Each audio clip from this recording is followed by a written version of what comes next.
Um outro conceito que a gente tem para conversar aqui hoje é referente aos graus de liberdade. O que seria o grau de liberdade?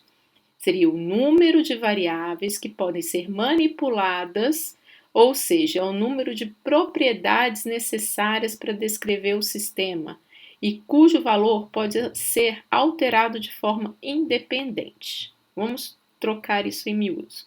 Vamos dar um exemplo aqui. Quando se analisa processos, existem relações que restringem o valor de algumas variáveis. Os princípios de conservação de massa e de energia são relações desse tipo. Então, o que a gente tem como uma variável dentro de um sistema? A composição, a temperatura, uma pressão, isso tudo são variáveis, ok? E o que seria esse grau de liberdade? Então, nesse caso, o grau de liberdade vai ser o quê? Ele vai ser igual à diferença entre o número de variáveis que a gente tem no sistema e o número de relações restritivas. O que é isso? Quando a gente fala relação restritiva, por exemplo, eu tenho uma solução lá de glicose. Eu tenho uma solução de glicose 10%. Essa solução de glicose eu tenho mais outras duas variáveis. Eu tenho a concentração dela, já foi dito, que é 10%. Então, isso é uma relação restritiva, eu já tenho a informação.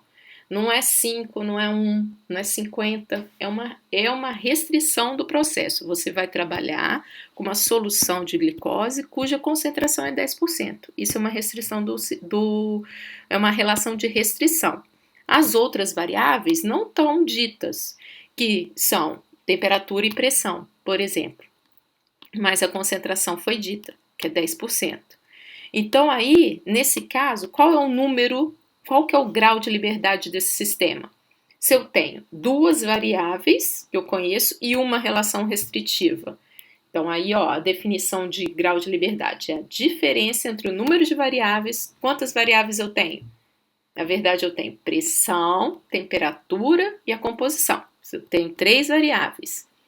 Só que uma é a relação restritiva. Então, 3 menos 1, qual que é o grau de liberdade desse meu sistema? 2, ok? 2. Então, é assim que funciona a questão de grau de liberdade. Só que quando a gente vai resolver problemas relacionados ao balanço de massa, é importante que esse grau de liberdade seja zero. O que significa o grau de liberdade ser zero? Aí eu tenho um sistema determinado. O que significa isso? Que o número de variáveis que eu tenho no meu sistema, ele é igual ao número de relações restritivas. Se o grau de liberdade é um número de variáveis menos o número de relações restritivas, então eu tenho o grau de liberdade zero, ok? 1 menos outro, 3 menos 3, 0. 5 menos 5, 0. Então, para isso acontecer, eu preciso trabalhar, eu preciso que o meu grau de liberdade do meu sistema seja zero para eu ter um sistema determinado para eu conseguir resolver esse problema. Porque se ele for indeterminado, qual que é a situação do sistema indeterminado? Quando o número de relações restritivas for menor que o número de variáveis. Então, eu tenho, no caso aí desse exemplo que eu falei da sacarose, eu tenho o quê? Uma relação restritiva e três variáveis. Essa situação me dá um exemplo de um sistema indeterminado, que não vai ser possível de resolver, ok? E o sistema sobredeterminado? É o contrário, né? Quando o número de relações restritivas é maior que o número de variáveis. Então, quando eu sobreponho isso, eu tenho um sistema sobredeterminado, eu posso ter mais de uma solução para esse sistema. Mas para a gente o que interessa é a gente ter um sistema o quê? Determinado, senão a gente frustra nossos cálculos, ok? E agora entrando propriamente dito em princípio de conservação de massa, o que a gente tem? O que diz, né, a lei da conservação de massa? Que a variação total de matéria de um sistema em um intervalo de tempo vai ser igual à soma das contribuições de todas as correntes que chegam ao sistema, isto é, que entram no sistema ou deixam esse sistema nesse intervalo de tempo, que aí está descrito pela equação abaixo. Olha aí, ó, variação total, esse delta, né, ele é igual ao somatório de todos os componentes, MA aí está escrito como matérias afluentes que entram no meu sistema, menos o somatório de toda a matéria que sai do meu sistema, que é o ME, que é a matéria efluente, ok? Então, vejam que a conservação de massa global é uma restrição imposta ao sistema, né? Porque a gente tem pela conservação de massa que tudo que vai entrar no meu sistema, ele vai menos o que sai do meu sistema vai ser igual à variação total de matéria do meu sistema, ok?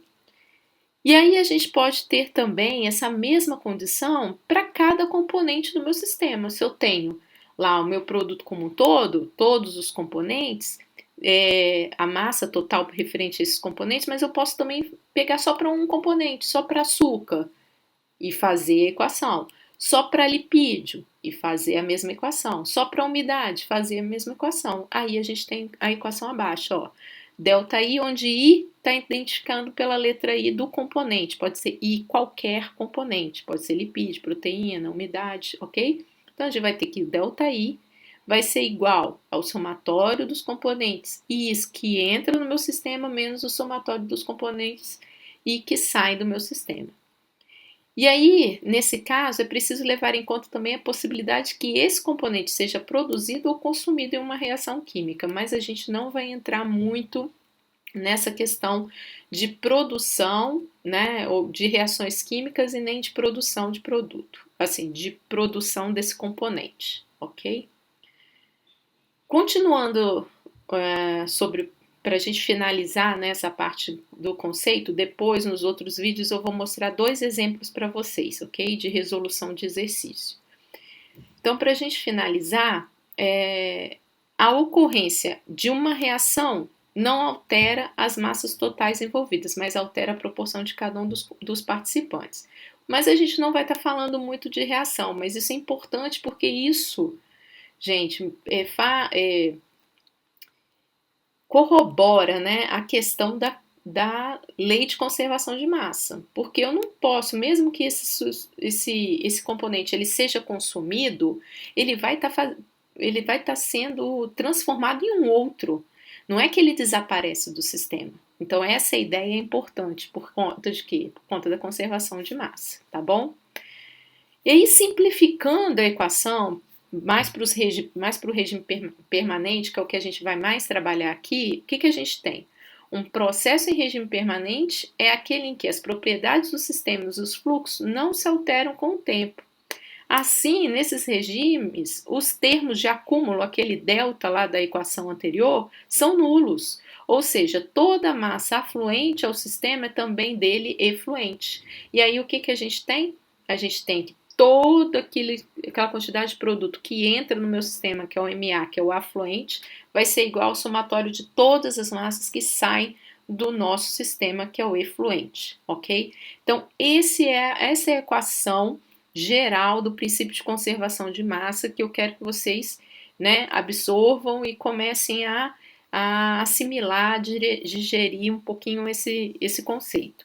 Eu coloquei lá os livros online, tá? Dos livros de operações unitárias, referências aí para os nossos estudos. É importante vocês lerem, né? E a gente vai também ter os nossos momentos presenciais para a gente ir tirando dúvida e aproximar um pouquinho mais a nossa comunicação. Tudo bem, gente? Espero que vocês tenham já preenchido também lá as escolhas, né, em relação ao aplicativo, ao software e o horário para a gente poder estar fazendo nossos encontros online, tá bom? Fiquem com Deus, tudo de bom para vocês e até a próxima, se Deus quiser. Um abraço a todos. Tchau, tchau.